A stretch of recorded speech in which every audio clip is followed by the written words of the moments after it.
On a tous déjà vu ça, non? Du sel qui disparaît comme par enchantement dans un verre d'eau, ou alors ces dépôts un peu bizarres qui se forment au fond d'une bouilloire. Eh bien, ce n'est pas de la magie, c'est de la pure chimie.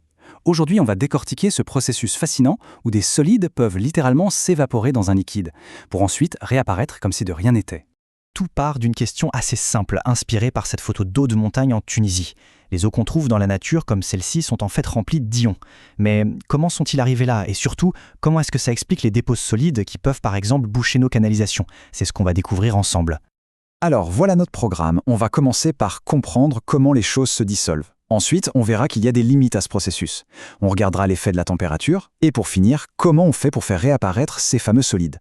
Bref, un voyage complet de ce qu'on voit à ce qu'on ne voit plus. Et retour. Allez, on plonge dans le vif du sujet.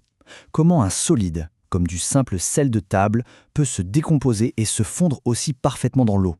Le secret, en fait, il se cache dans l'interaction entre les molécules d'eau et une propriété bien spéciale de ces solides.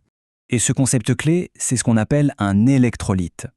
Quand un électrolyte, comme le sel, est mis dans l'eau, il ne fait pas que se disperser en petits grains, non. Ces composants se séparent en ions chargés, qui sont alors complètement entourés et emportés par les molécules d'eau. C'est le tout début de notre tour de magie chimique. Bon, ça nous amène à une question assez logique. Si le sel se dissout si bien que ça, est-ce qu'il y a une limite? Est-ce qu'on peut continuer à en rajouter encore et encore à l'infini? En chimie, comme souvent, il y a des règles bien précises. Et ces règles, elles nous conduisent tout droit à notre deuxième partie, le point de saturation. C'est ce moment précis où la solution, elle n'en peut plus. Elle ne peut plus rien accepter. Imaginons la scène.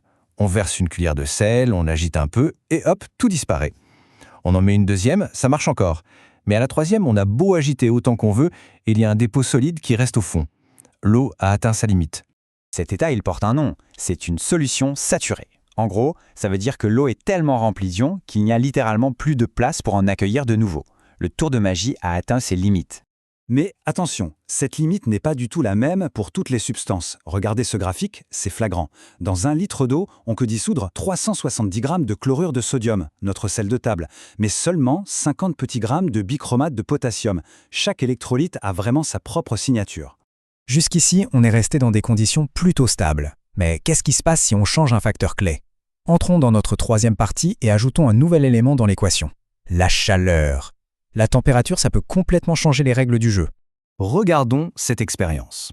On prend des solutions qui sont déjà saturées, avec ce petit dépôt qui reste au fond, et on les chauffe. On pourrait se dire, logiquement, que la chaleur va aider à dissoudre le reste. Et c'est souvent le cas, mais pas toujours. Et c'est là que la chimie devient vraiment fascinante, et même un peu contre-intuitive. Pour le nitrate de potassium, si on chauffe, on peut en dissoudre encore plus. Super. Mais pour l'hydroxyde de calcium, c'est tout l'inverse. Chauffer la solution la rend moins soluble et un solide se forme. C'est l'exemple parfait qui montrait qu'en chimie, il faut toujours se méfier des règles trop générales. Bon, maintenant qu'on sait comment faire disparaître les solides, il est temps d'explorer le processus inverse. Il est temps de les faire revenir. C'est la grande réapparition. Comment est-ce qu'on peut former un solide à partir de liquides qui sont parfaitement clairs?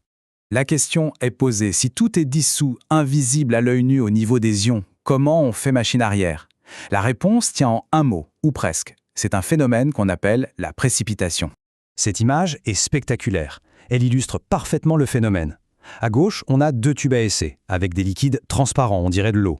On les mélange, et là, à droite, on voit qu'un solide opaque apparaît comme ça, instantanément. C'est la précipitation en pleine action. Alors, c'est quoi le secret derrière cette apparition soudaine? Le facteur vraiment crucial, c'est la concentration. Pour que les ions puissent réagir entre eux et former un solide, il faut d'abord qu'ils se rencontrent.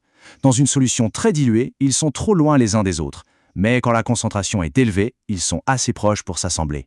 Et pour le prouver, on refait la même expérience. Mais cette fois, on dilue les mêmes solutions avec beaucoup d'eau. On mélange et absolument rien. Il ne se passe rien du tout. Les mêmes ions sont bien là, mais leur concentration est bien trop faible pour qu'ils puissent se trouver et former un solide. D'accord, donc la concentration est essentielle. Mais est-ce que c'est le seul facteur? Eh bien non. Il ne suffit pas de mélanger n'importe quels ions, même très concentrés. Comme on va le voir, la précipitation, c'est aussi une question de compatibilité. Certaines paires d'ions ont, disons, une affinité toute particulière l'une pour l'autre. Les expériences nous révèlent ces couples vedettes. Par exemple, les ions argent et les ions chlorure, quand ils se croisent, ils s'assemblent presque à coup sûr pour former un précipité.